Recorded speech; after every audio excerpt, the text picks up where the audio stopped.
Why would Grandma have inherited anything from James Truman? It was her grandfather. She was, I'm not sure whether she was his only granddaughter, but she was certainly his first granddaughter. And he had he was the dentist, Yeah. so he would have accumulated some wealth. Oh yeah, he had money. Mm-hmm. And I think they did get a little, and I think that he helped with her college and so on somewhat. But so he was still alive. Yeah. When she was in college. Truman Underhill, you know, cousin Truman. Right. Incidentally, whose kids live very close to you here.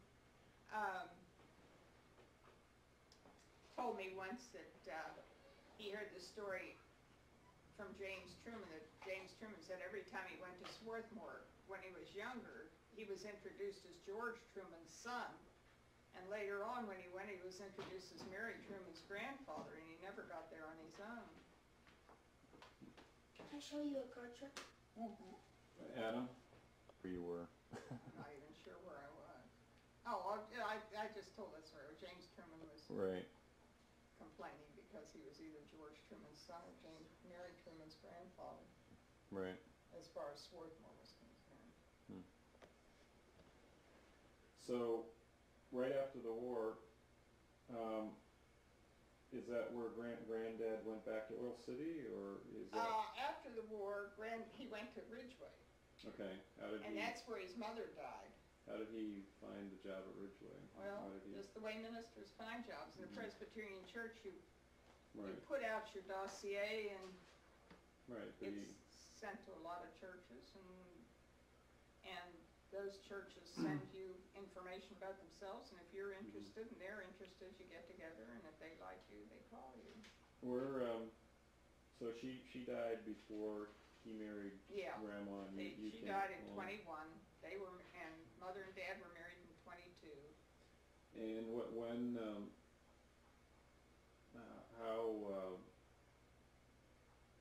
how close were they during the war? You mean geographically, or? Well, I don't think as far as I know, they might have corresponded a little bit, but I don't think there was anything very much. And as far as I know, they never got together at Chautauqua again. They might have, but I never heard about it particularly. They did. I think they kind of each went their separate ways until. but when did they come back together? Right after. After Grandma Welsh died, he wrote to her. Oh, Somehow okay. he must have known where she was. I don't know. So Mhm. they might have had a little bit of correspondence during that time. But it didn't take him long to So latch was on it? to There her. was 2 years after she died, or 1 year 1 after year. she died, they got married. 1922. I mean, it almost looked like he went from the funeral down to see Mother. Right. Right. And they were married in Ridgeway, or? No, they were married in Collingwood. Well, they were married in a church called Sharon Hill, which is near Collingwood, Sharon Hill Presbyterian Church, and Uncle David Whitmarsh married them. Oh. And where's that? It's near Philadelphia. I've Oh. seen the church. It's a suburb of Philadelphia. And who was at their wedding? Okay, David Whitmarsh married them. Aunt Catherine Hutchison was the matron of honor. Who was the best man? Trying to think who the best man would have been if Uncle David married them. Maybe Uncle David was best man and somebody else married them. Her minister married them, I guess. Uncle David would have been best man. And then Sally Nathan, we're going to visit, was a flower girl, and Betty Hutchinson Bureman was a flower girl. Uh-huh. And what do we know how many people were at the wedding? No, any idea. I only have one picture. But I imagine it was fairly large. It was a church wedding. I have never heard about anything about the reception or anything else. But then they went to Ocean City, Maryland for their honeymoon. I know. Oh. How long were they there? Probably a week. Wonder why they picked Ocean City, Maryland. I have no idea. Why didn't they go to Stockholm? Right. Well, I don't know. close by, I guess. Yeah, but they were married June 3rd. This year, if they Would have been their 75th wedding anniversary. Wow. So he took time off from his job in Ridgeway. yeah, Okay.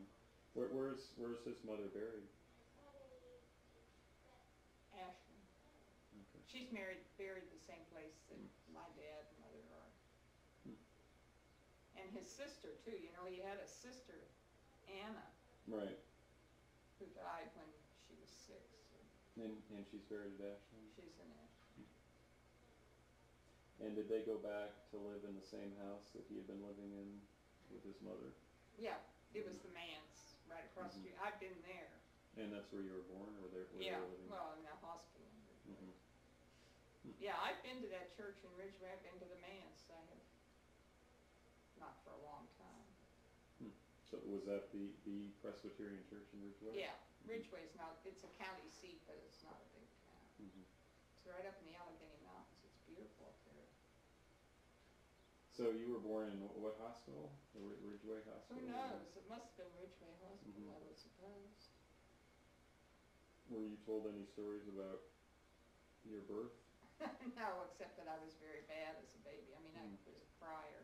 I guess I had colic, or they weren't feeding me enough or something. They walked the floor with me nights. I've heard that. So it was, how long was Grandma in the hospital with I you? have no idea. Hmm. I don't know anything about that. Was there anybody, I guess it would have been the church people there? Yeah. Mother take wanted care to of you, call or- me Margaret because her favorite doll when she was a child was Margaret. But immediately the young people in the church began calling me Peggy, and she never was happy about that. Huh. But she never could stop it either. So were there any relatives that came and visited when? To visit, I had very few relatives. I mean, Grandma Truman was living with us. Oh, okay. So She she came moved along. in? She was there. Oh, Mother had a real built-in babysitter until I was a junior in high school. Oh, okay. Yeah.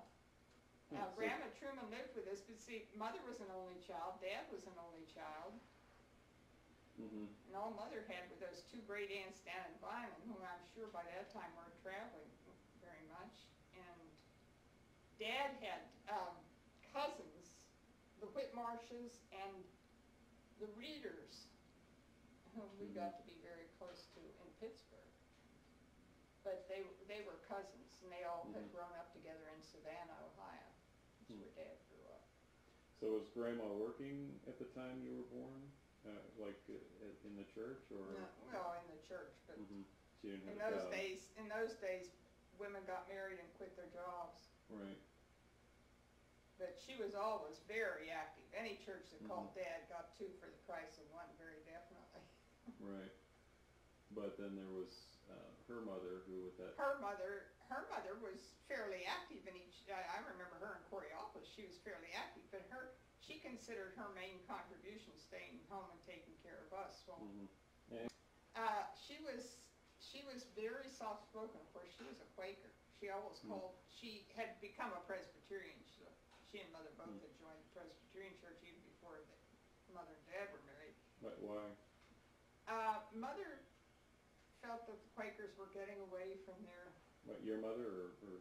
Both of them. Oh, okay, so they both. They wanted a church that was a little more active and a little more.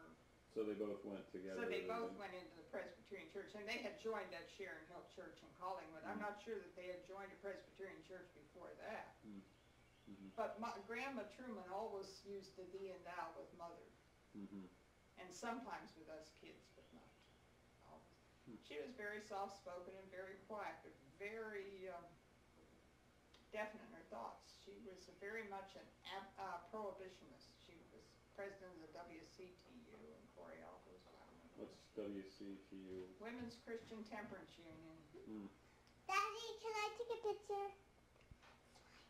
Okay, what other memories do you have of Smile Grandma like Truman? this.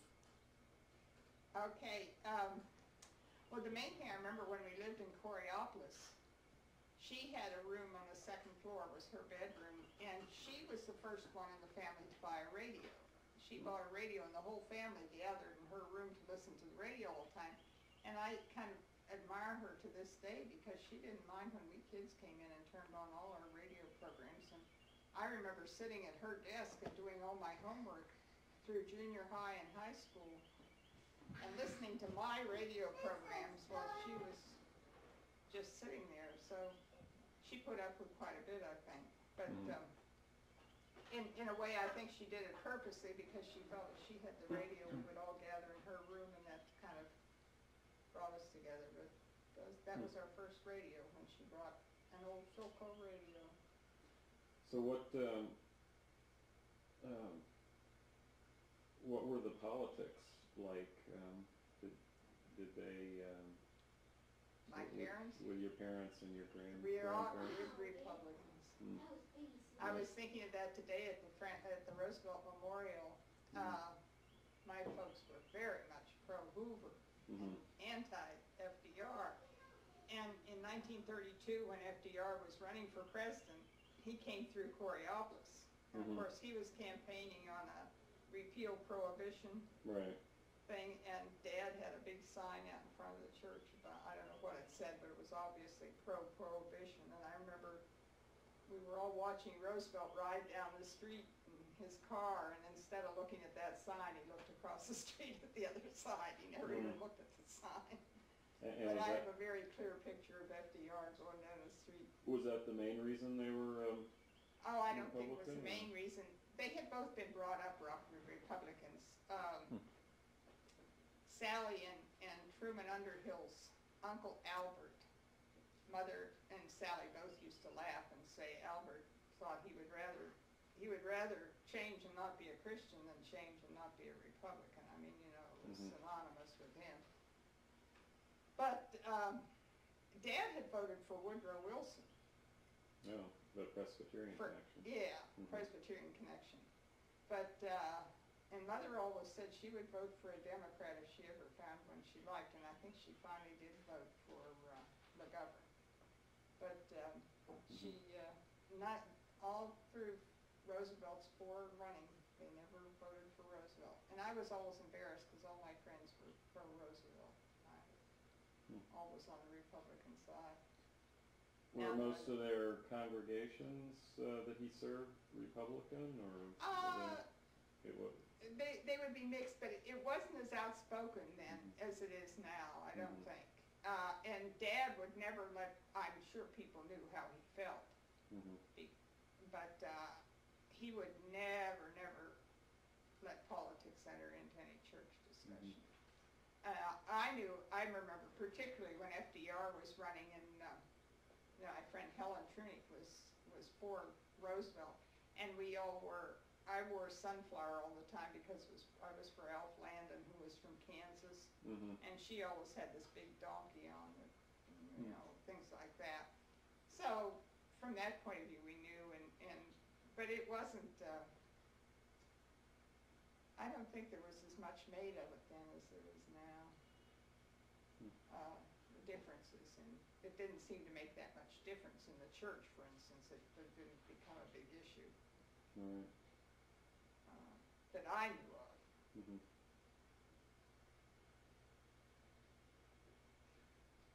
So, what your first memories are from Long Island? Vague memories of Long Island, very vague. But I do remember moving to Coraopolis. I remember visiting Mother in the hospital when Betsy was born. I don't remember particularly seeing Betsy or even caring, to tell you the truth. I remember going to see Mother, and she was drinking a glass of orange juice, which nobody would have told me about. Right. But and I do remember the first day in Coraopolis. We had to live for 3 weeks with a woman who was organist of the church because for some reason the manse wasn't quite ready yet. And I remember playing with the little girl next door over there, but I remember when we moved over to Vance Avenue, which was our home for 21 years, there was a little girl sitting on the curb across the street, and that was Irma Eger, who became my best friend, and I still hear from her every Christmas. So you lived in the same house the whole time then? The whole time. And it was the manse? It was the manse. So you didn't own it?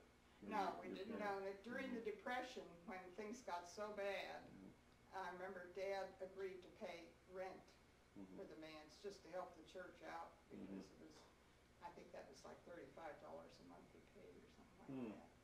But So how much was he making when he the went most to he Coraopolis? ever made was $4,200 or something. So we don't know how much he made when he went to Coraopolis. I don't know what he made when he went there. He was making $4,200, I think, when he left, and that was a pretty good salary. And Coraopolis was a 1,200 member church, and he was the only pastor. Wow. And he had no. They finally did hire somebody to kind of do youth work, plus some secretarial work or some financial secretarial work for the church. But Dad never had a secretary as such. No,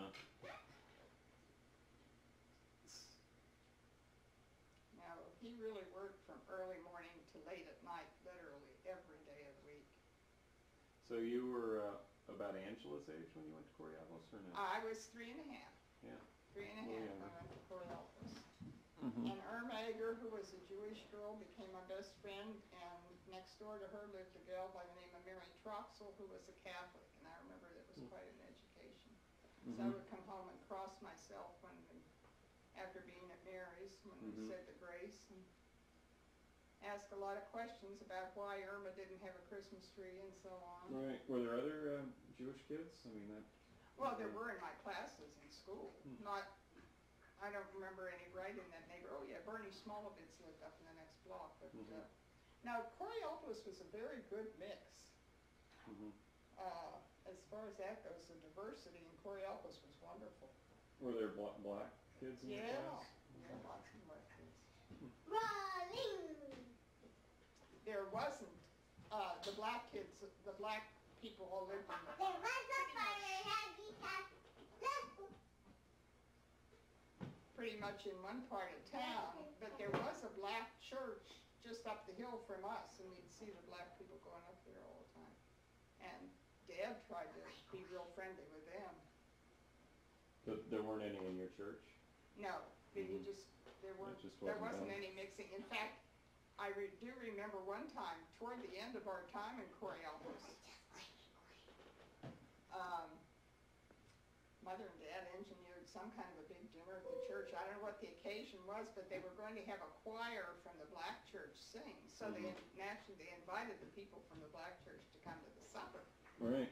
And this was sort of done in fear and trembling. I mean, it was talked over a lot in the church first, but they weren't quite sure how to do. And there were people that stayed away from that dinner because there were going to be blacks there. But then there were a lot of people that came and tried to be real friendly too. And this would have been in the early 40s or late 30s. And I remember during the 1936 flood in Coraopolis, Dad was in charge of, all the ministers got together pretty much in the town to divide up humanitarian work, and Dad was in charge of housing.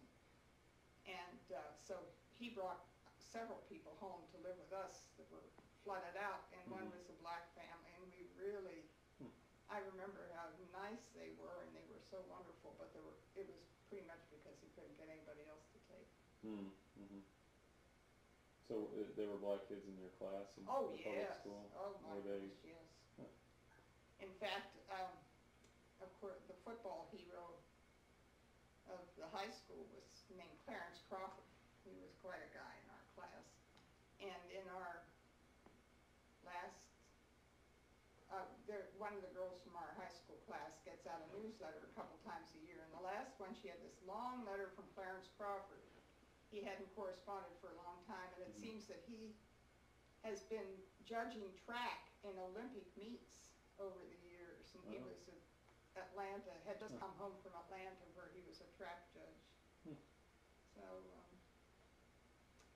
now, I don't really remember any prejudice in school except that they lived in their place and we lived in our place, and everybody sort of, you didn't think about socializing with them after school because it just wasn't done, but it was in school. They were our good friends.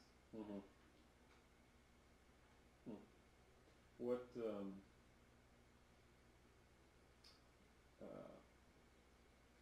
when did Aunt Eleanor come along? 1933. I Mhm. was also thinking about that as I read about all these people in the Holocaust who were Right. 1933, May So- 1st, 1933. She was exactly 10, or well, minus 1 month, 10 years younger than I. Right. And she was born in Swickley Hospital, right, Hmm. which was the only hospital for that area that served both Coraopolis. So that was across the river? Yeah. Oh. It served until, well, I guess it still serves Mhm. that area. Mhm. There's no hospital in Coraopolis that I know Mhm. of. Hmm. They still go to Swickley. And, So you would have started into I, school when you were in second grade? yeah, I started second grade at Mhm. Central School, which was right across the street from where we lived. I could wait till the second bell rang and run over to school and get there in time. Mhm. And there were 3 grade schools in Coraopolis. But Helen and I both went to, and Irma and I all went to Mhm. Central. And then when it came to junior high, everybody from the 3 grade schools went to the junior high. But the junior high was right down below Central School, so I had to walk a whole block to get to the junior high. And but How big was your class? in junior high, Or no, in second grade? when you- oh, in second grade, well, Were they you- probably had 20 kids in the room. So you were 25, 30. all the same grade in the same class? You didn't? Yeah, oh yeah. Mhm. They had 6 grades in the Mhm. grades. In fact, they had 2 of each grade. There were 2 first grades, 2 second grades, 2 thirds, and so on. Hmm. Okay. And then the junior high was 7th, 8th, and 9th grade. Then Mhm. we went down to the senior high, which was a little further away for 10th, 11th, and 12th. What do you remember of your second, third, and fourth grade? Those years? Oh, no, I don't remember too much. I remember when I was in 3rd grade, the teacher got married, and that was a big thing. Hmm. And Helen broke her arm. Those are the 2 things I remember in 3rd grade. 4th grade, I had a very easy teacher, and Helen got in the other teacher's room, and she was a demon. I remember seeing Helen standing out in the hall once and was fighting, throwing her out of class. Hmm. And we lived right next door to a 5th grade teacher who was a real crotchety old maid. Was she the one you had for fifth grade? And that's the one I had for 5th Mhm. grade, yeah. Mhm. Betsy didn't get her. Betsy had somebody else. I got this for some.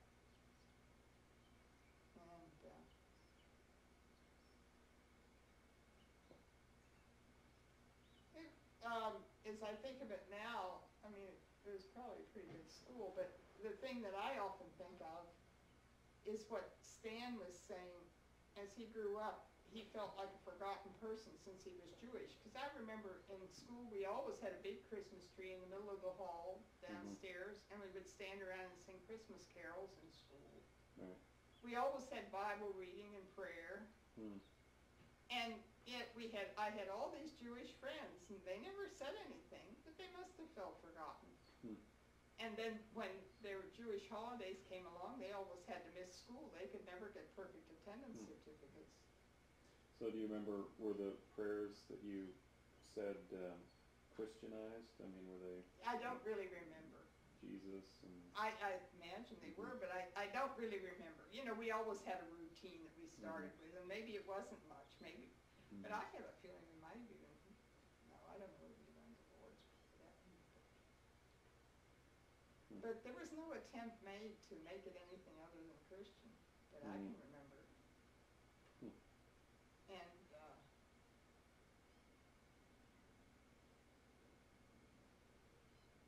it was just the accepted thing that you did. I don't think the kids paid that much attention to it. Hmm. But it was part of the routine of starting school every year.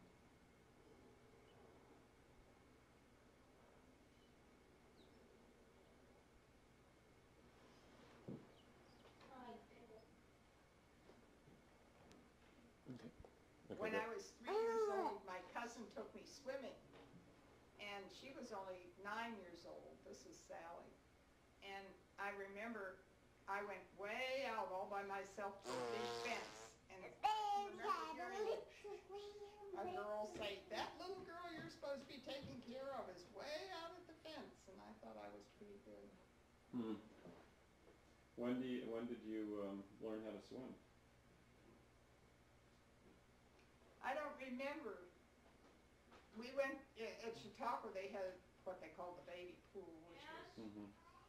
But in Coraopolis there was no town pool, but we all went to the Y. The YM was in the center of town, and they had 2 days a week for girls, and the rest of the time was for boys. But that's where we went swimming most of the time. And I probably learned as much as anything there, although Dad always insisted that we swim at Chautauqua. I guess he must have taught us to swim up there. And did you go there every summer? Pretty much. Mm-hmm. Pretty much. Yeah, we had those 2 summers down on Miller Park near Edison's, and then another summer further back in town with another family from Coraopolis. And then after that, Mother and Dad found an apartment house, which was real nice, on Bliss Avenue it was called, and Mother would take us kids up there every June, the day school finished, and our school usually finished around the 8th or 9th. Mm-hmm. And we would go up there for 3 weeks, and then the season at Chautauqua would begin about the 4th of July. And when season begins at Chautauqua, you have to pay a big gate fee. So we would just stay until season started. And then Dad would come up and get us, or he would come up for maybe a week beforehand. But during that time, we could swim any place we wanted to. During the season, you were restricted to certain beaches. Mm-hmm. And we had a great time just being there. Mm-hmm. And I'm sure that's where we learned to swim. But I took life-saving, both junior and senior life-saving at the Y in Coraopolis. Did you and your family go into Pittsburgh much? We went in to shop, some, not like you shop these days, but that's where the big department stores were. And I remember especially, Mother always took us in the day after Thanksgiving to do our Christmas shopping. We would save our allowances so we had money for Christmas shopping, and she would take us to the big Woolworths in Pittsburgh to do our Christmas shopping. And we'd go in on the train, which was also a big thrill. Did you have a car? Yeah, but usually Dad, we only had the one car, and Dad had to use that for his work, so we never used it for anything but his work, really. If we wanted to go to Pittsburgh, we took the train or the streetcar. Wanted to go to Swickley, we took the streetcar. And the rest of the time we walked.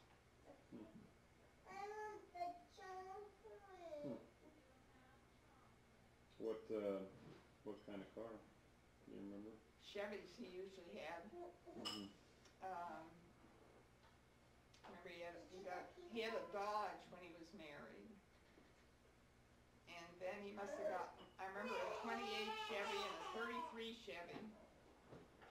And then I think he got a 39 Chevy, and then the war came along and he couldn't buy any cars. Till the time Dad and I were married, and we didn't have a car, and shortly, about 6 months after we were married, Dad decided he could afford to get a new car, so we got the 39 Chevy.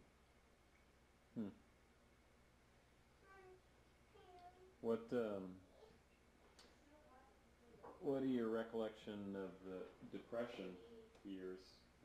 How did that affect you? I guess I didn't have it too bad, because so many people had it worse. I do remember men coming to the back door to beg for food. Mother would give them a sandwich or something. I also remember that it was very difficult because when we went to Coraopolis, they had a real old church building. And Dad, just out of having taken that course at Columbia in Christian education, and the church decided to build a new building. He designed it. The Christian education wing is the main part, and that was